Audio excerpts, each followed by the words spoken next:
Good morning. Today we are going to talk about virtual reality and augmented reality, mixed reality. How many people have been in a VR headset? All right, a good amount. All right, oh, am I up here? Yes. So my name is Amy Peck, and I am the founder and CEO of EndeavorVR.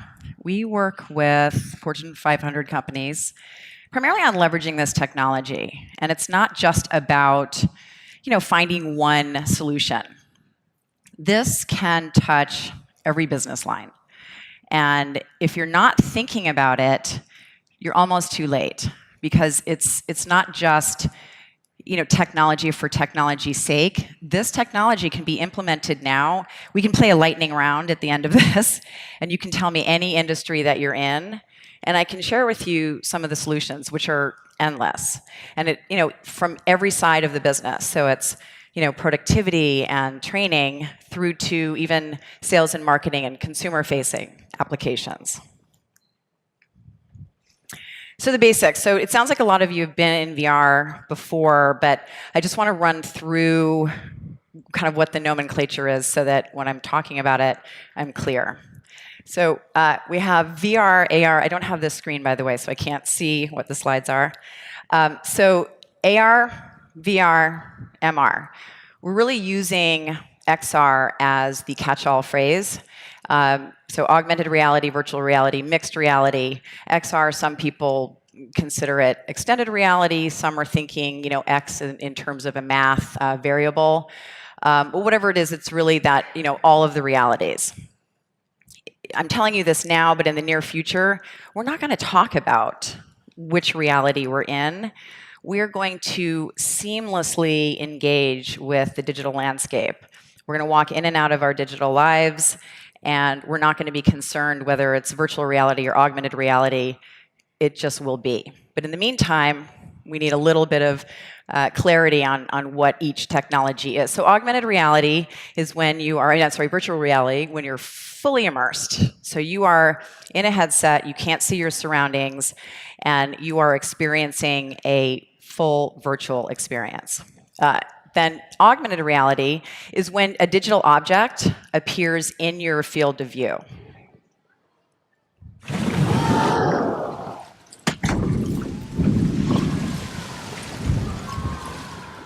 Much like when a whale magically appears in your gymnasium, which happens. Mixed reality really runs the gamut, everything in between. So it's either when you are in the digital landscape, you might be engaging with other people, but you're dealing with other people, and you can see yourself in that virtual environment. And it's also persistent digital objects in your field of view that just sort of seamlessly blend with real life.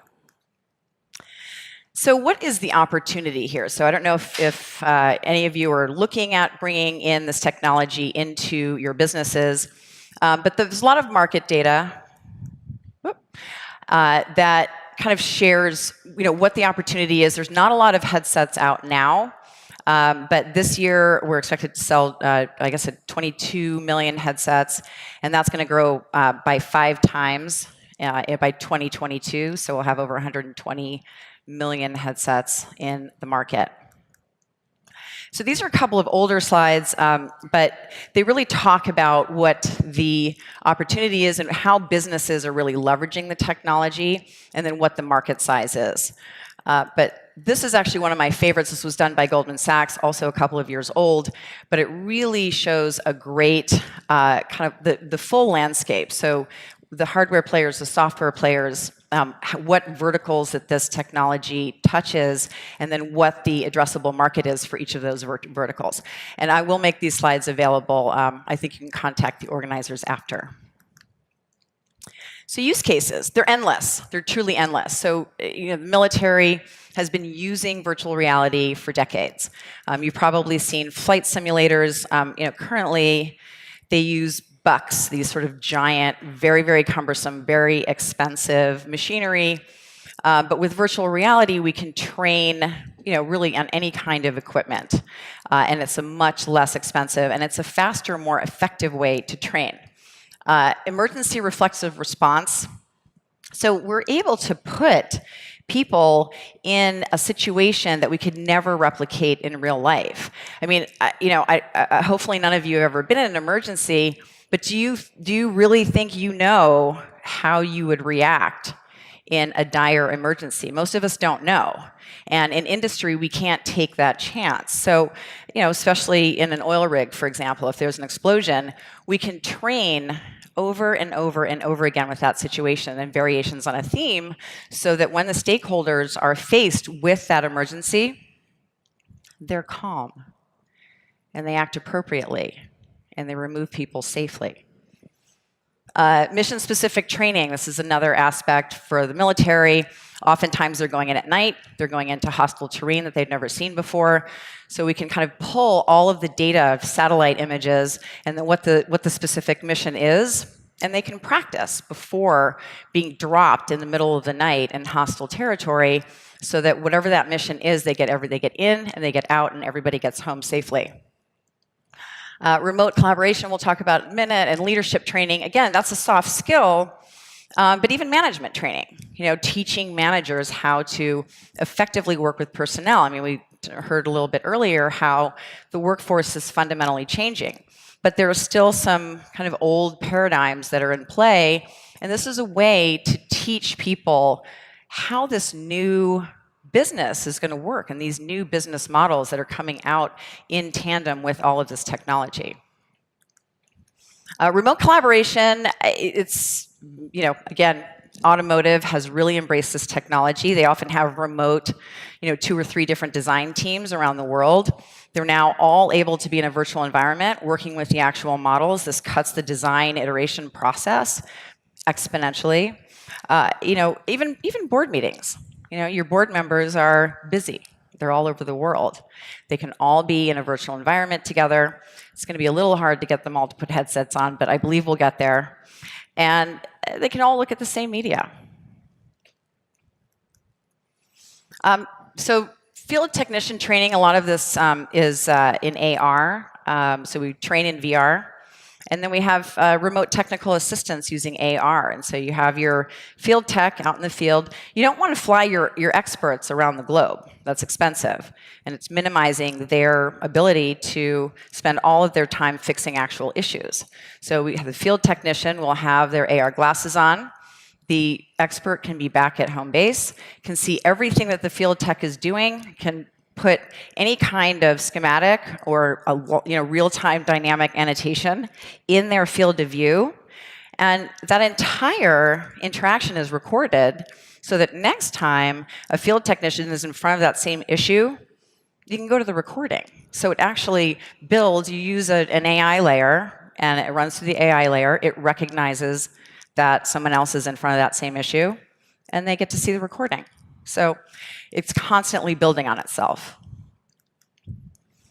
Data visualization. I don't know if there are any software developers in this room, but I think this is one area that's really ripe for disruption. It gives us not just access to a z-axis, and it's not just importing 2D and 3D data sets into a 3D environment. It actually allows us to interact with the data, to pull it apart, to visualize it, to walk around it. So we're able to make much better decisions based on the data because we're doing a deep dive in the way we need to ingest the data. Healthcare is endless also. There are a lot of physicians now already using the technology. This is a live surgery in VR that was broadcast in London, teaching medical students to, cadavers who knew are hard to come by. We can actually train them to a very, very high level of proficiency before they ever work on a cadaver. And being able to completely map out a surgery for a brain surgeon, for example, can bring in a patient scan, can bring in colleagues, can not only find his plan of attack or her plan of attack, but then actually practice it before ever setting foot into an OR. And then another great area is patient care. So there's a lot of anxiety for patients, and then there's liability on the side of the hospital to make sure that a patient understands what's going to happen. So a patient can actually see their patient scans and be walked through that procedure. and it alleviates so much of that anxiety prior to going into the OR. Behavioral health, again, there's been a lot of studies on phobias, treating phobias, and for example, kids on the spectrum who have maybe Asperger's or some sort of social disorder are able to go in to VR and with a therapist practice proper social behaviors so that they're able to go out into the real world and have really successful interactions with other people. And if you imagine how tough it is for kids and how they're ostracized and bullied, this is, VR has been called the empathy machine, and it's for good reason.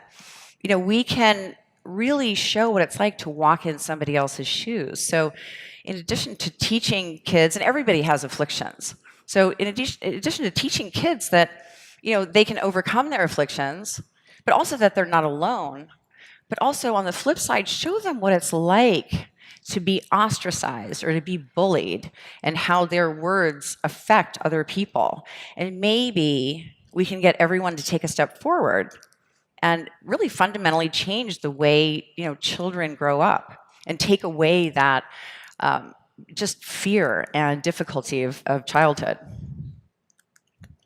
R&D, being able to work in virtual labs. You can also build a 3D asset library, so you reduce contamination. You can, have the cells digitized one time, brought into your virtual asset library, and reuse them over and over and over again. So what's next? We've talked a lot about the future here today.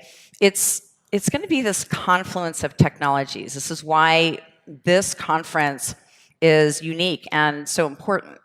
A lot of us in our respective industries, we travel around. I liken us to a second grade soccer team where we just travel around in a pack and we talk to each other about the technology. But this has been great to be able to see how all of these technologies blend together, because Yuri talked about it this morning. These exponential technologies will all layer together to provide the solutions of the future. So we need to understand how they play together and start building the infrastructure, the architecture, and the platforms that will support all of this technology. So I love this expression, that life imitates art and art imitates life, but it's true. I don't know how many of you have seen or read Ready Player One or Snow Crash, and there's this dystopian vision and this fear of that tech is going to destroy humanity. And I fundamentally believe that's false, because we're writing the future right now. So that image from Minority Report, that film, I don't know how old that is, it's several years old, but that's coming, that virtual desktop and that way that we're interacting. So designers and storytellers and creators are visualizing how we're going to interact with technology in the future. So we have the opportunity to build it the way we want to. And we are hard-coded to be human and social creatures. So technology does not take that away. We're just going to find new and different ways to interact with one another.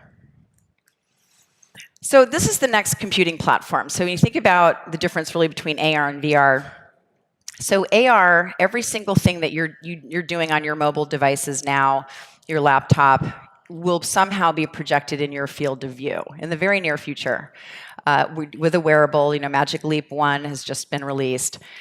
It's a nascent technology. It's got a little ways to go, but in the next 3 to 5 years, we're all going to have our glasses, and we're all going to have our whatever information we need in front of us. Instead of my kids ignoring me by looking down at the dinner table on their phones incessantly, they will now be able to ignore me by looking directly at me, because their Instagram feed and all their GIFs and will just be kind of right around my head.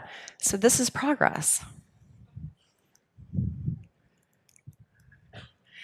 So machine learning, we've talked a little bit about this. We'll hear more about it today. Artificial intelligence. Again, all of these technologies layer onto one another. Blockchain. Blockchain is the new black. Everyone's talking about blockchain. So blockchain has two paths. You have the cryptocurrency, which is fascinating because it's creating an entirely new digital economy. So our notion of what value is going to dramatically change. And then on the flip side, on the other side of blockchain, is it's digital history. It's the true account. If we believe the hype, and we're in full hype cycle now with blockchain, but if we believe the hype, it is a true history of events and interactions. And then we will all have avatars, which you'll see a little bit later this afternoon in our surprise for you, and I hope you come back for that. So our avatar is going to be our digital asset that represents us in the digital landscape. And on one side kind of holds all of our hopes, dreams, desires, things we like, things we don't like. And then on the other side, it's going to hold our confidential information, our health information, our records, our wallets, our everything we own, all of our assets. And that's going to live on the blockchain. So again, all of these technologies layer together. Robotics, you're going to hear a little bit more this afternoon, but I mean, aside from machining, we're all worried about machines taking our jobs. That's not the case. I mean, think about an exoskeletal robotics to actually allow people to walk again, or manipulate, or do really anything that they haven't been able to do for years or maybe ever. I think this is the positive future. My personal favorite, self-driving cars. I would like to not have to drive. I'm working with a company now who they're actually talking about making the back seat of the car a fully immersive virtual kind of box, if you will. So you'll have your sort of Minority Report desktop over here. You could be watching some entertainment, but you'll be fully immersed in your car to do, nobody knows, but whatever you like to do in your car by yourself in the dark, that's what you'll be able to do in the very near future. So the future is now. So let's get together, move forward, and embrace it. Thank you very much for joining me today. So that is my email address, and I mean this when I say you need to be looking at this technology. So if you think you have a question, if you think you want to know something about this technology, send me an email right now so you don't forget. And if I can't help you, I will find the right person for you. Because it's really exciting technology, and I urge all of you to dive right in. Thank you. Amy Peck, thank you for your Peck each.